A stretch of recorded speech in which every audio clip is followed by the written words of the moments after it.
नमस्कार, मैं हूं सौरभ चंद्र केसरी और अपने YouTube चैनल में आपका स्वागत करता हूं।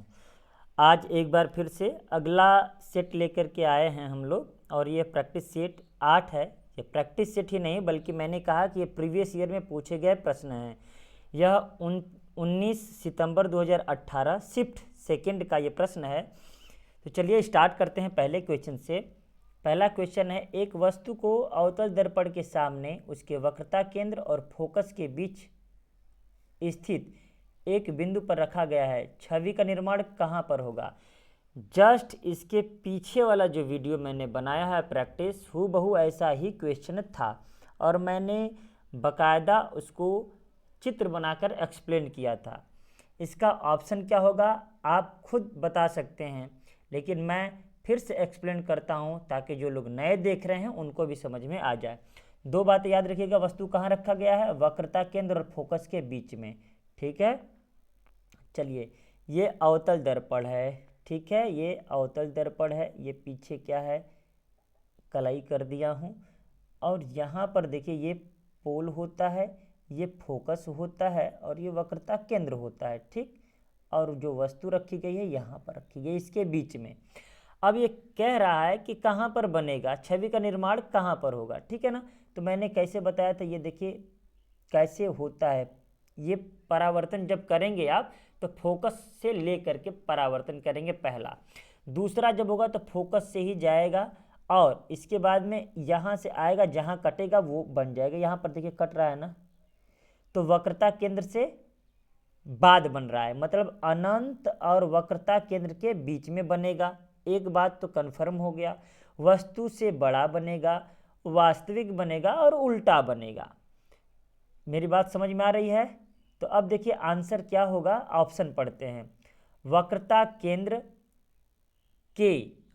के केंद्र और फोकस बिंदु के बीच में, देखिए वक्रता केंद्र और फोकस बिंदु के बीच में रखा ही गया है तो यहाँ पर नहीं बनेगा। यह स्थिति कब होती है? जब वक्रता केंद्र पर रखा जाता है तभी वक्रता केंद्र पर ही प्रतिबिंब बनता है। बस ये एक ही स्थिति होती है, बाकी स्थिति ऐसी नहीं होती है। वक्रता केंद्र पर बनेगी ये भी पॉसिबल नहीं है। वक्रता केंद्र से परे किसी बिंदु पर, यही ऑप्शन सही होगा। फोकस पर कब बनता है? जब अनंत पर रखा जाता है। तो पहला क्वेश्चन बेहद ही आसान था और उम्मीद करता हूँ आपको समझ में आया होगा। दूसरा क्वेश्चन कहता है कि माता पिता के संतान में शारीरिक या मानसिक गुणों के संचरण को कहा जाता है? आनुवंशिकता कहा जाता है। माता पिता का जो गुण आ जाता है बच्चों में, आनुवंशिकता होता है। आनुवंशिकता का मतलब ये कतई नहीं है कि पिता के जैसा ही हूबहू चेहरा पुत्र का हो। यह ऐसा हो सकता है लेकिन सदैव हो, ये बात गलत है। ठीक है ना, आनुवंशिक गुण का मतलब ये होता है कि मनुष्य का पुत्र मनुष्य होगा, गाय का बछड़ा या गाय ही होगी, ये कहने का मतलब है। मतलब मनुष्य का पुत्र होगा तो 2 आँख, 2 कान, 1 नाक, 2 हाथ, इस तरीके का ये होता है आनुवंशिकता। ठीक है, अगला क्वेश्चन है, किसका प्रयोग कारों में पेट्रोल ईंधन के रूप में किया जाता है? तो एथेनॉल का किया जाता है। आपको याद रखना है, पेट्रोल में एथेनॉल का मिक्स ही ईंधन के रूप में प्रयोग किया जाता है। ब्यूटेन का प्रयोग रसोई घरों में किया जाता है। रसोई घरों में मतलब जो गैस आता है, जो सिलेंडर आता है, उसमें ब्यूटेन और प्रोपेन का मिश्रण होता है। ठीक है, अगला क्वेश्चन दे रहा है, द ओरिजिन ऑफ स्पीसीज। ठीक है ना, ये एक बुक है। इस बुक के लेखक कौन है? Charles Darwin. रटा रटा है, कई बार पढ़ाया गया है। मेरे ही नोट्स से ज़्यादा क्वेश्चन आ रहे हैं। मैं कहता हूँ, दावा करता हूँ कि अगर 22 क्वेश्चन आ रहे हैं रेलवे ग्रुप डी में, 25 आ रहे हैं, तो दावा कर सकता हूँ कि 25 में 18 से 20 मेरे हूबहू नोट्स से आ रहे हैं। अगर ऐसा नहीं है, मैं अगर झूठ बोल रहा हूँ, तो जो जिंदगी में कभी भी मुझसे ऑफलाइन क्लास में पढ़े हैं वो इस वीडियो को देखने के बाद जरूर कमेंट करें कि मेरे द्वारा पढ़ाए गए कंसेप्ट और नोट्स से कितने क्वेश्चन फंसे 22 में। मैं दावा करता हूं कि 15 से ऊपर ही फंसे होंगे। आप एक बार जरूर कमेंट ये करेंगे कि कितना क्वेश्चन फंसा है मेरे पढ़ाए हुए नोट्स से, मेरे कंसेप्ट से। चलिए आगे बढ़ते हैं। एक वस्तु एक नियत वेग से उत्तर दिशा में गति करती है। वस्तु पर लागू नेट बल, बल क्या होता है? तो बल बराबर द्रव्यमान गुणे त्वरण होता है। ठीक है, तो अब बताइए, जब कोई भी वस्तु नियत वेग से चलेगी तो क्या उसमें कोई त्वरण होगा क्या? बिल्कुल नहीं होगा। अरे भाई, त्वरण कहाँ से होगा जब एक ही वेग, क्योंकि त्वरण क्या होता है? वेग परिवर्तन की दर। यहाँ तो परिवर्तन हो ही नहीं रहा, एक नियत वेग से चल रहा है। तो जब यहाँ पर त्वरण 0 हो जाएगा तो द्रव्यमान चाहे कुछ भी हो, 0 से गुणा करने पर वैल्यू कितना आएगा? 0। अर्थात यहाँ पर जो बल होगा 0 होगा। आंसर ए सही है। अब गलती से यहाँ पर ये मत कर दीजिएगा आप लोग कि उत्तर दिशा में हो जाएगा। क्या हो जाएगा? उत्तर दिशा में। ये कभी गलती से मत करिएगा। जानते हैं क्यों मैं ऐसा कह रहा हूँ? क्योंकि उत्तर दिशा में जा रहा है तो आपको लग रहा होगा कि ये गाड़ी उत्तर दिशा में जा रही है, तो बल भी उत्तर दिशा में लग रहा है। ये बल नहीं लग रहा है। क्यों? क्योंकि यह यहाँ पर कोई वेग में परिवर्तन ही नहीं है, यहाँ पर कुछ भी त्वरण नहीं है, त्वरण 0 है, अतः यहाँ पर बल भी 0 होगा। आगे, एक पौधे के बीज में आगामी पौधा किस रूप में होता है? तो भ्रूण में होता है। चाहे पौधे की बात करें चाहे जंतु की बात करें, वह अगला जो पीढ़ी आएगी वो भ्रूण के रूप में ही होती है। जैसे जब तक शिशु कोख में है, चाहे वो ह्यूमन बींग्स हो चाहे वो जानवर हो, अगर वह कोख में है, माँ के कोख में पलता है, तो उसे तब तक भ्रूण ही कहा जाता है। इसी प्रकार पौधे के बीज में आगामी जो पौधा होता है उसे हम कहते हैं भ्रूण। उम्मीद करता हूं एक्सप्लेनेशन समझ में आया होगा। अगला प्रश्न है 7वां, और यह प्रश्न है तापमान को केल्विन पैमाने से सेल्सियस पैमाने में बदलने के लिए आपको करना होगा। तो क्या होता है, मैं इसको थोड़ा सा एक्सप्लेन कर दूं, फिर अपने आप कर लेंगे आप। याद रखिएगा, टेम्परेचर को, मतलब टेम्परेचर, तापमान एक मूल राशि है, इसका मात्रक केल्विन होता है या डिग्री सेल्सियस होता है। ठीक है, ये डिग्री सेल्सियस। ठीक, इसके अलावा फ़ारेनहाइट में भी तापमान को मापा जाता है, और फ़ारेनहाइट में शरीर का तापमान मापा जाता है। देखिए 0 डिग्री सेल्सियस, ठीक है ना, इसको केल्विन में बदलना हो तो 273 आप ऐड कर देंगे तो हो जाएगा केल्विन में वैल्यू। अर्थात जब डिग्री सेल्सियस से केल्विन में बदलना होगा तो 273 जोड़ते हैं, और यही जब केल्विन से डिग्री सेल्सियस में बदलना होगा, इसका मतलब 273 घटा देंगे। समझ में आया? तो इस तरीके से जो प्रश्न है वो कह रहा है कि डिग्री सेल्सियस से केल्विन में बदलने के लिए क्या करेंगे? केल्विन पैमाने से डिग्री सेल्सियस, ठीक है, तो क्या करेंगे? 273 घटा देंगे। ये ऑप्शन नंबर डी सही है। ठीक है ना, तो 273 घटाना याद रहे। अगर ये सेल्सियस पैमाने से केल्विन में जाते तो 273 जोड़ना पड़ता। ठीक है ना। कंठमाला या ग्वाइटर किसकी कमी से होता है? तो आयोडीन। याद करने की आवश्यकता ही नहीं है, मतलब एक्सप्लेन करने की आवश्यकता नहीं, याद आपको है। ठीक है ना, ये जब मैं पढ़ा रहा था ग्रंथि, उसी टाइम मैंने यह बता दिया था आपको। ठीक है, अब ये देखिए 6 वोल्ट प्रतिरोध वाले इतने एम्पियर धारा प्रवाहित होती है, तो स्रोत द्वारा प्रतिरोध को आपूर्ति की गई पावर, मतलब शक्ति पूछ रहा है। तो शक्ति तो बार बार पढ़ाया हूँ, ये सवाल रिपीट हो रहा है। तो P बराबर VI याद रहे, बस आपस में गुणा कर दीजिए। 5 6 31, कहाँ दिख रहा है? 3 वाट। ठीक है ना, P बराबर VI। अब देखिए बता चुका हूँ, ये 3-4 बार क्वेश्चन हो गया मेरे पूरे प्रैक्टिस सेट से। कणों की गतिज ऊर्जा अधिकतम होती है, ये मस्त क्वेश्चन मुझे लगा। अब देखिए मैं इसके बारे में थोड़ा सा एक्स्ट्रा चीज़ भी बताऊंगा। एक्स्ट्रा क्या है, यहाँ पर देखिए ठोस, द्रव, ठोस, गैस, द्रव, और यहाँ पर प्लाज्मा है। तो द्रव्य के कितनी अवस्था होती हैं, ये जवाब दीजिए। आपके माइंड में आया होगा 3, और जो कि बिल्कुल सही है। लेकिन नए खोजों से यह पता चल गया, और NCERT में भी है, कि द्रव्य की 5 अवस्थाएं होती हैं, और मैं ये पढ़ाता हूँ। तो हालांकि जब पूछे कि कितनी अवस्थाएं होती हैं, तो मुख्य अवस्थाएं 3 ही होती हैं, लेकिन जब 3 न दे तो 5 होती हैं। 5 में क्या होता है? देखिए ठोस, ठीक है, द्रव, गैस, ठीक है ना, एक होता है प्लाज्मा, एक होता है Bose Einstein, Bose Einstein condensation. ठीक है ना, आइंस्टीन लिखना हो तो गड़बड़ हो गया, आइंस्टीन। ठीक है, समझ जाइएगा, ये बोस आइंस्टीन से आप समझ जाइएगा कि ये आएगा तो समझ जाएंगे। ये 5 क्या है? ठोस सभी को पता है, द्रव सभी को पता है, गैस सबको पता है, मैं प्लाज्मा बताऊंगा। देखिए मैं एक बार शायद जियोग्राफी का मैं वीडियो देख रहा था खान सर का, उन्होंने प्लाज्मा को बहुत गंदे तरीके से गलत एकदम एक्सप्लेन कर दिया था। मैं उनको ये नहीं कह रहा हूँ कि गलत पढ़ाते हैं, नहीं, उनसे गलती हो गई और टीचर से गलती हो सकता है, क्योंकि टीचर भी ह्यूमन बींग से है, मनुष्य से एरर हो सकता है, लेकिन इतने कॉन्फिडेंस में ये पढ़ा रहे थे कि मतलब वो जानबूझ करके नहीं, लेकिन उनसे गलती हो रहा था। शायद वो गलत पढ़ रहे हों या फिर वो प्लाज्मा को गलत तरीके से समझ लिए हों, क्योंकि वो प्लाज्मा बायो के प्लाज्मा से समझ करके, ये कैसे उनका पढ़ाने का तरीका आप समझे ही हैं, थोड़ा मजाकिया लहजे में कहते हैं, इसको एक्सप्लेन ऐसे करते हैं, अरे जो एकदम खखार के बौकौड़ के थूकते हो, जो पोंटा बहता है वही प्लाज्मा होता है, वो इस तरीके से कहे, मतलब कहते हैं लिबिर लिबिर करता है, ये कोई तरीका मान लीजिए हंसाने का तरीका है, लेकिन वास्तव में प्लाज्मा वो नहीं होता जो खान सर ने एक्सप्लेन किया था। यहाँ पर खान सर से गलती हुई है, गलती हमसे भी होती है, मैं ये नहीं कह रहा हूँ, लेकिन टीचर से गलती हो जाए तो उसको अगले वीडियो में या कमेंट में उसको सुधार लेना चाहिए, जो कि खान सर ऐसा नहीं किए हैं। देखिए मैं बताता हूँ प्लाज्मा कौन सी अवस्था होती है। देखिए ठोस को अधिक ताप दे दें द्रव हो जाता है, द्रव को अधिक ताप दे दें गैस हो जाता है, गैस को अगर और अधिक ताप दे दें तो वो प्लाज्मा हो जाता है, और यही पूरे ब्रह्मांड में लगभग 90% पाया जाता है। मैं तो कहता हूँ 90% से भी ज़्यादा प्लाज्मा ही पाया जाता है पूरे ब्रह्मांड में। इतना आपको याद रखना है, अंतरिक्ष में क्या पाया जाता है, प्लाज्मा।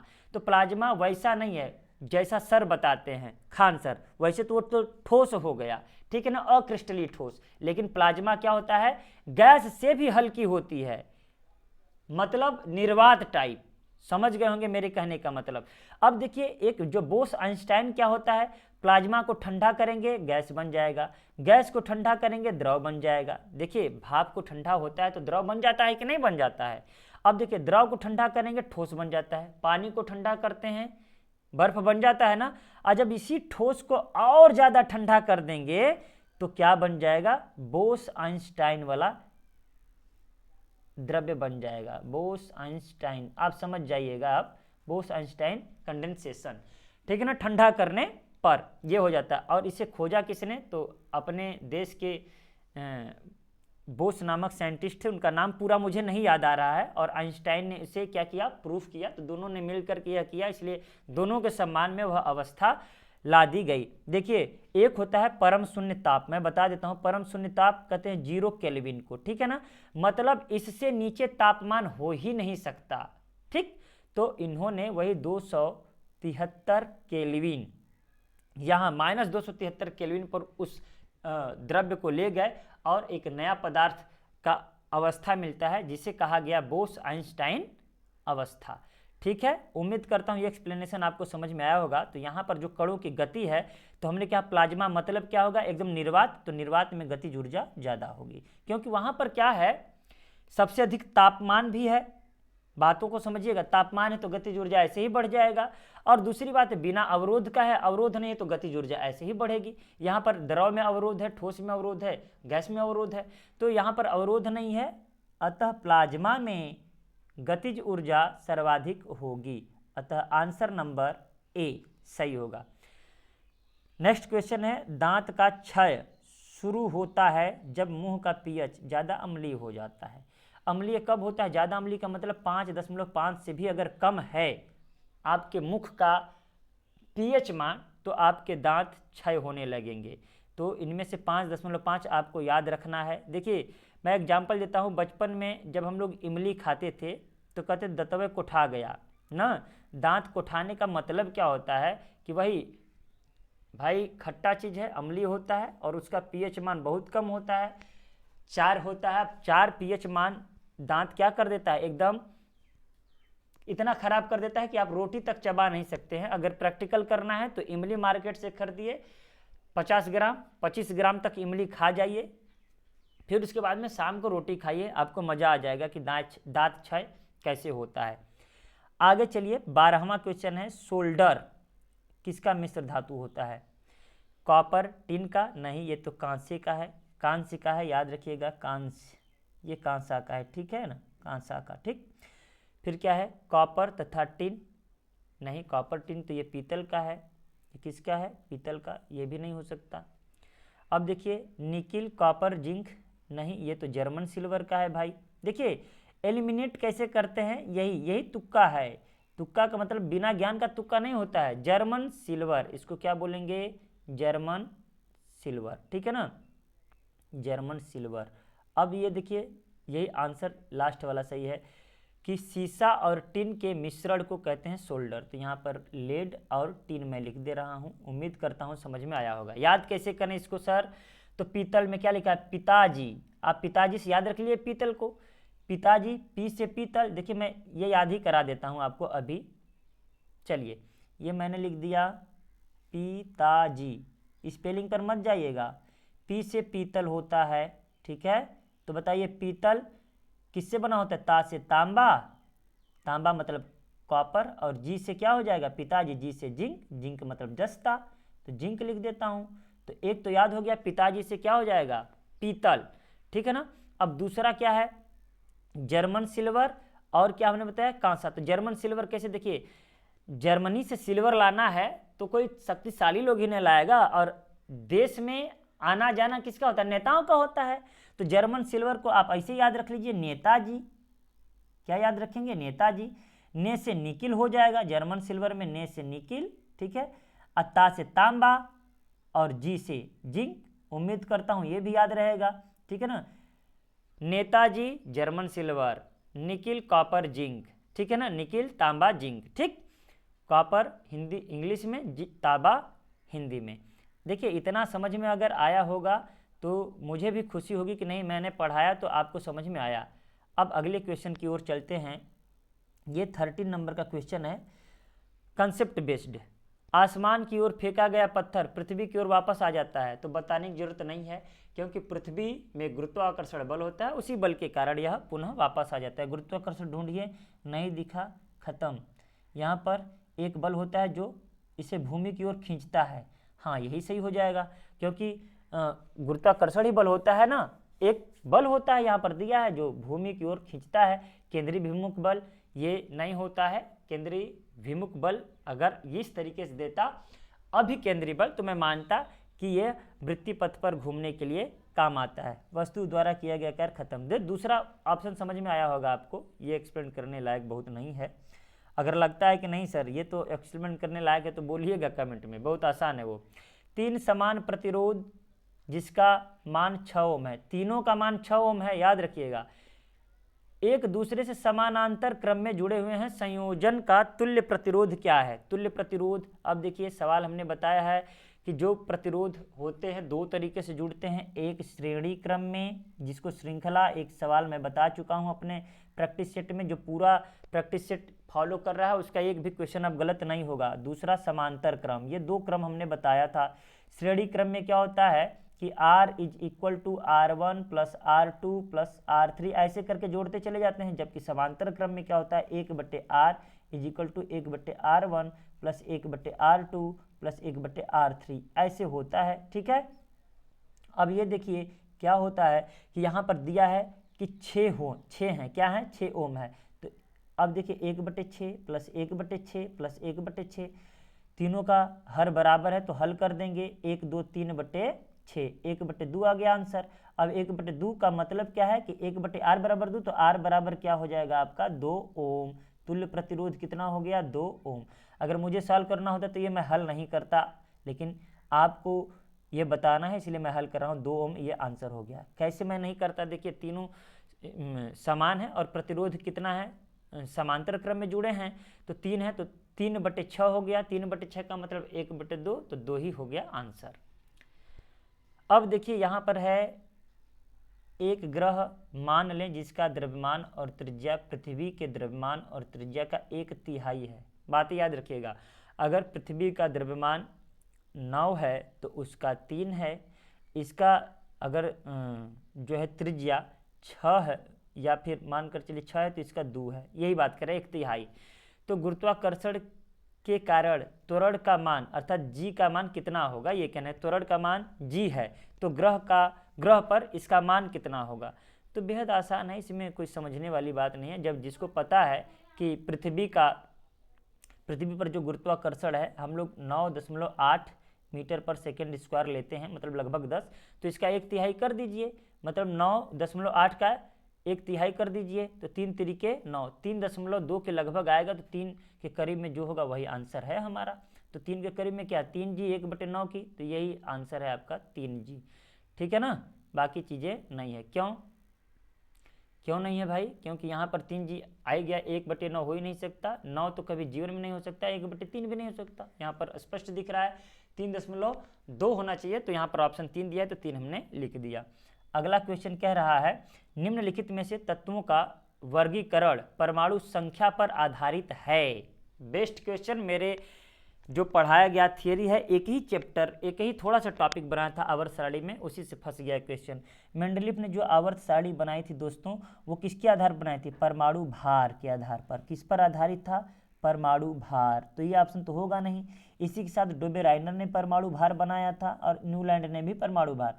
तो यहाँ पर आधुनिक आवर्त सारणी परमाणु क्रमांक पर आधारित है, ऑप्शन नंबर 20 सही है। आधुनिक आवर्त सारणी किसने बनाया? तो आप कहेंगे मोजले ने बनाया। ठीक है, मोजले ने परमाणु क्रमांक को माना था आधार। अब देखिए 17 नंबर का क्वेश्चन है, किसी वस्तु के मुक्त रूप से गिरने के दौरान निम्नलिखित में से कौन सी ऊर्जा रास्ते में किसी एक बिंदु पर बढ़ जाती है? तो गतिज ऊर्जा बढ़ जाएगी भाई, आंसर सही है, कोई दिक्कत नहीं। रासायनिक ऊर्जा का कोई मतलब ही नहीं है। यांत्रिक ऊर्जा गतिज ऊर्जा और स्थितिज ऊर्जा के बराबर होता है, योग के बराबर होता है। यहाँ पर स्थितिज ऊर्जा इसलिए नहीं है क्योंकि यहाँ पर इस समय गति कर रही है, गिर रही है तो गति कर रही है, तो गतिज ऊर्जा आंसर होगा। ठीक है, मैं बहुत ज़्यादा इसे खींच दिया हूँ, तो ऐसा मत सोचिएगा कि गड़बड़ दिख रहा है, यहाँ पर गतिज ऊर्जा सही आंसर है। अगले क्वेश्चन पर चलते हैं हम लोग। 18 नंबर का प्रश्न है और वह प्रश्न इस प्रकार है कि एक कार उच्च गति से चल रही है, किस ऊर्जा से युक्त है? तो गतिज ऊर्जा से युक्त है भाई, गति करे तो गतिज ऊर्जा, बात खत्म। जब प्रकाश की किरण सघन माध्यम से विरल माध्यम में जाती है तो किरण, अब फिर से मैं इसको बताता हूँ क्योंकि मैं इसको एक्सप्लेन किया हूँ पिछले वीडियो में, पिछले प्रैक्टिस सेट में, फिर से एक्सप्लेन करता हूँ, आप जवाब अपने से देंगे। देखिए जब कोई प्रकाश, ये देखिए सघन माध्यम है, ये कौन सा माध्यम है? सघन माध्यम, ठीक है ना, ये विरल माध्यम है और ये क्या है? ये अभिलंब है। देखिए अगर कोई भी प्रकाश की किरण विरल माध्यम से सघन माध्यम की ओर आती है, सघन माध्यम से विरल माध्यम की ओर आती है, तो यह अभिलंब की ओर झुक जाती है। ठीक है, अभिलंब की ओर झुक जाती है, ठीक, और गति कम हो जाती है। ठीक है ना, दो बातें याद रखिएगा, झुक जाती है और गति कम हो जाती है। परंतु यही जब सघन माध्यम से विरल माध्यम की ओर जाएगी तो ठीक उल्टा होगा, तब यह अभिलंब से दूर भागेगी और स्पीड क्या हो जाएगी? बढ़ जाएगी। गति इसकी क्या हो जाएगी? यहाँ पे अधिक हो जाएगी, मतलब बढ़ जाएगी, क्योंकि यहाँ पर अवरोध है और यहाँ पर अवरोध नहीं है, और यहाँ पर अवरोध के कारण क्या हो रहा है? झुक गया, तो यहाँ पर दूर भागेगा। तो उम्मीद करता हूँ ये प्रकाश का अपवर्तन आप समझ में आ गया होगा आपको, कि जब सघन माध्यम की ओर जाए, मतलब विरल से सघन माध्यम की ओर जाए तो अभिलंब की ओर झुकती है और गति कम हो जाता है, और यहाँ पर जब सघन से विरल जाएगा तो गति बढ़ जाएगा, अभिलंब से दूर भागेगा। उम्मीद करता हूँ ये देखिए आपको समझ में आया होगा। अब हम लोग सीधे ऑप्शन पर चलते हैं और आप ऑप्शन अपने आप टिक कर लेंगे। देखिए क्या कर रहा है?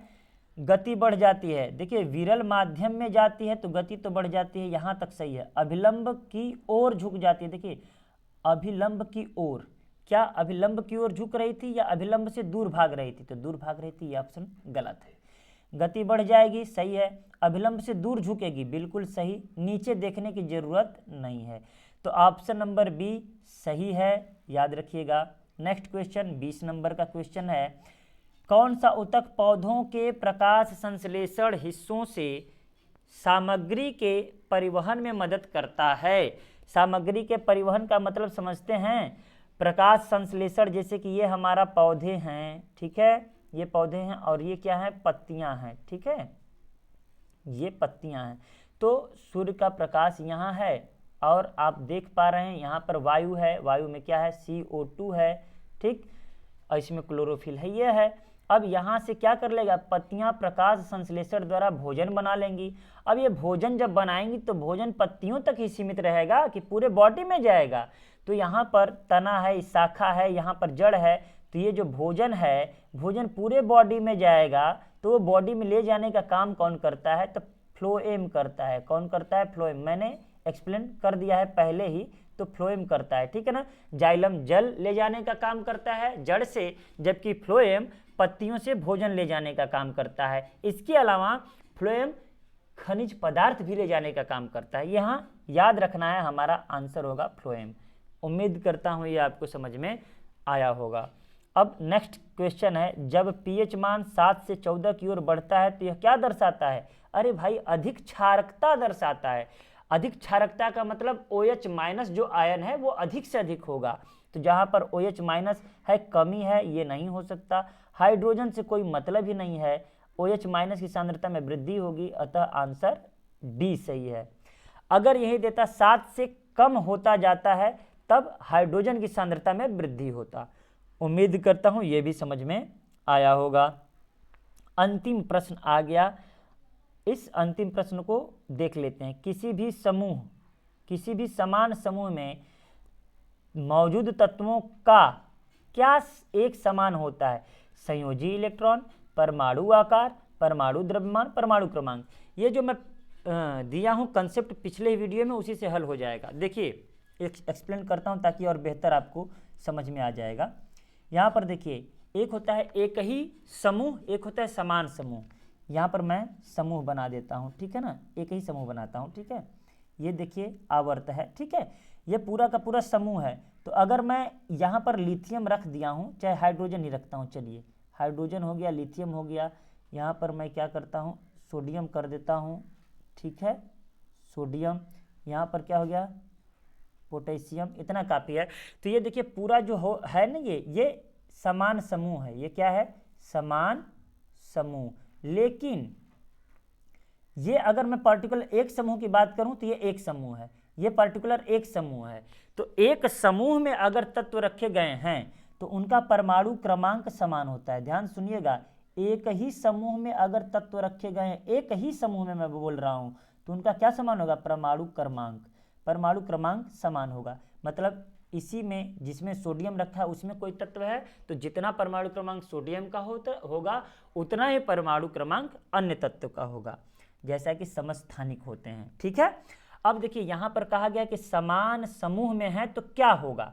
तो समान समूह में है तो मैं यहाँ पर मिटा करके फिर से समझाता हूँ आपको। समान समूह में है तो क्या होगा, तो देखिए इसका परमाणु क्रमांक 1, इसका 3 होता है, इसका 11, इसका 19, इतना में ही समझ जाएंगे आप।